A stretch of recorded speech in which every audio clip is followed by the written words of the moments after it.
ساكا وين باردين سلا سودا واد شاهين سوقات وحوي حالي تولال كنا فدي برتان ما تفدي قرن كان خدنا واحد حالي تولال marka idin la hadlayay Allah ciidanku tukarad wuxuu uga soo baxay dubu gurasho xeel dagaal magaaladana wuxuu uga baxay dubu gurasho xeel dagaal dabin baa la doonayay in lagu soo rido nimankii Puntland baa la rabay in dabin lagu soo rido saakana dabinkii si yar oo macaan bay ugu soo dhacay way soo socdeen gambadha iska soo dhaafeen way soo socdeen waxay damcaan ba ciidankii gooja cadda joogay inay saaka weerar ku qaadaan laakiin maxaa ka raacay nimankii Puntland bismillaahir rahmaanir rahiim imika sarkaal baa la hadlay wuxuu duubanaya waxaan iska duubanaya xayn buu duubanaya xagaas uu kala maraya dhig meel lagu xidhaa baa la waayay nimanka xagaas uu kala maray dhingan mise bul xaga oo badnaalaaba bul maxaa ku soo geeyay maxaa ku keenay bismillaahir rahmaan ilaahay ciidan gadooday baan ka magan galay ilaahay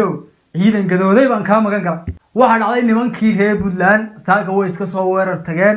waxa weeye sida timirta loogu quraacday sida timirta ayaa loogu quraacday ciidan Muuse Biixi iyo nin la yiraahdo waxa weeye in Kaahir iyo Nuux Taani ay gacmaha sida u hayeen oo 20 maalmood lagu kibrayay oo la iskaga ciyaarayay oo maalinba loo soo weerar tagayay oo la lahaa fadhiya ayaa saaka dabarka saa looga jaray waxa la sameeyay waxa soo kartaa way baaxsadeen wax kale iyo kuma garatidee ciid iyo meedka la kala garan laayay maxaabiista iyo waxa weeyaan dhirta la kala garan waayay maxaabiista iyo dhirta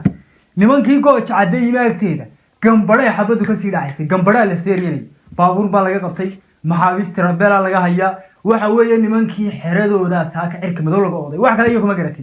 iyo kuma garatid xeradooda xaqan ay ka wadnay saaka waxa weeye waxaan meesha isku urursaday horta malaad dad baa moodayay waxa weeyaan ciidankii deegaanku ka dagaalamayo laascaano xalay toole inaan baad igu warramay waa inaan waxa weeyaan qaranka oo waxa weeyaan dadkii halka deegaanka ay deganaaya ninkaasi wuxuu ii sheegay meesha inay isugu yimaadeen dadka Soomaali sheegto dhan Soomaali dadka sheegtaaba inay halka isugu yimaadeen waxa weeye oo halkaas ay xarun u tahay markay magaalada ku soo dhow yihiin in maryaa laga bixiyo macaawis iyo soo qaadanaya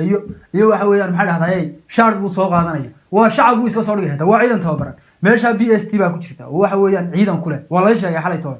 waxa ku jira waxa weeyaan nimankii maxay dhahdayay danab iyo ciidankii Soomaaliya ku jira oo maryaa cad waxa ku jira alla kuma samadiiday ab qabiil oo dhan baa isku soo urursaday meeshan way buuxdaa horta way ciiraysaa nimankii deegaanka ee dhul bahantay ee muwaadiniinta ahaa halkan deganaa reer Soomaaliland waxba gacanta ugu ma jiraan wuxuu ii sheegay garaadada hadlaya in aanay waxba gacanta ugu jirin oo waxay oranayaan bal loo yeeriyo xaqiiqatan been idin sheegi maayo waxay oranayaan waa loo yeeriyaa nimanka haday hadal kale yiraahdo in la laayaaba laga baqaya nin kasta naftiisu u baqday waxa weeyaan hadalka qura ay leeyihiin oo ciidanka qaranka Soomaaliland ka baxay magaalada si xal loo helo dadkana kala tagi lahaa waxaan meesha isku soo urursaday ayaa kala tagi lahaa marka si madax banaan baa loola hadli lahaa dadka deegaanka hase ahaatee dadkii deegaanka waxba faraha ugu ma jiraan runtaan idin kala hadlaya maanta waxba gacmaha ugu ma jiraan waxaan idin sheegayaa kale waxa meesha isku soo urursaday xaqiiqatan biyo inay ciidanka qaranku ka banay inta dagaalka taqaanay meesha ku jirta ee waxa weeyaan dagaalka wa taqaanay ku jirta waa intii reer Soomaaliland shacabka gadoodsan baa dhaama wallahi shacabka gadoodsan baa dhaama inay isu dhaweyn boqolaal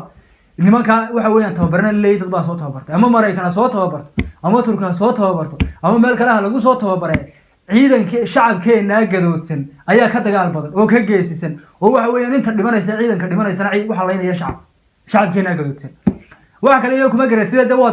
daraawiishtaas uun baa dagaalami taqaan waxan kale biyo loo kaban maayo ma nimanka reer Puntland saaka sida ariga loo duubaya marna xaggaas